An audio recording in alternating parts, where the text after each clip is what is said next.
दलित नेता और स्वतंत्रता संग्राम सेनानी बाबू जगजीवन राम 3 बार प्रधानमंत्री पद के करीब पहुंचे।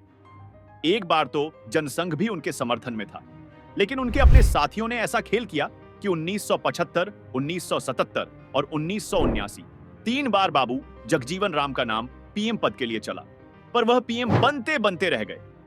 सबसे पहली बार 12 जून 1975 को जब इलाहाबाद हाई कोर्ट ने चुनावों में धांधली की वजह से इंदिरा गांधी की संसद सदस्यता रद्द कर दी, यानी अब इंदिरा प्रधानमंत्री पद पर नहीं रह सकती थी। ऐसे में जगजीवन राम, जो पुराने कांग्रेसी थे, उन्हें उम्मीद थी कि इंदिरा उन्हें सत्ता की चाबी सौंप देंगी, लेकिन इंदिरा इसके लिए राजी नहीं हुई।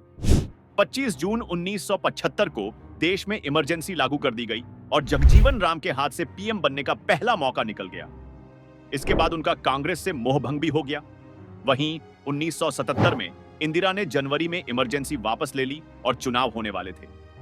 जगजीवन राम रामविलास पासवान के जमाने से पहले के मौसम विज्ञानी थे। उन्होंने समझ लिया कि बयार किस तरफ है। 5 फरवरी 1977 को बाबूजी ने 5 और कैबिनेट मंत्रियों के साथ कांग्रेस से अलग होकर एक नई पार्टी बनाई, जिसका नाम रखा कांग्रेस फॉर डेमोक्रेसी। बाद में उन्होंने अपनी पार्टी का विलय जनता पार्टी में कर दिया। इस साल 1977 में पहली गैर कांग्रेसी सरकार बनी। इंदिरा रायबरेली से और संजय अमेठी से चुनाव हार गए। अब सवाल खड़ा हुआ कि पीएम कौन बनेगा। जगजीवन राम भी कुर्सी पर बैठना चाहते थे, लेकिन प्रधानमंत्री पद के 2 दावेदार और थे, मोरारजी देसाई और चौधरी चरण सिंह। जनसंघ भी चाहता था कि जगजीवन राम पीएम बने, लेकिन फिर भी वह पीएम नहीं बन सके। 1979 में जब चौधरी चरण सिंह की सरकार से इंदिरा गांधी ने समर्थन वापस खींच लिया, तो जगजीवन राम को फिर उम्मीद बंधी। 3 दावेदारों में से 2, मोरारजी और चौधरी चरण सिंह, प्रधानमंत्री बन चुके थे।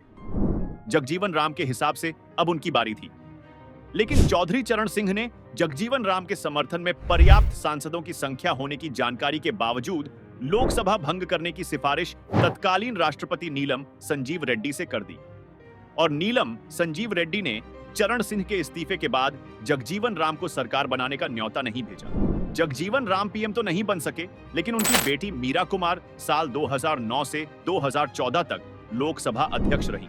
उन्होंने साल 2017 में राष्ट्रपति का चुनाव भी लड़ा, लेकिन रामनाथ कोविंद से हार गईं।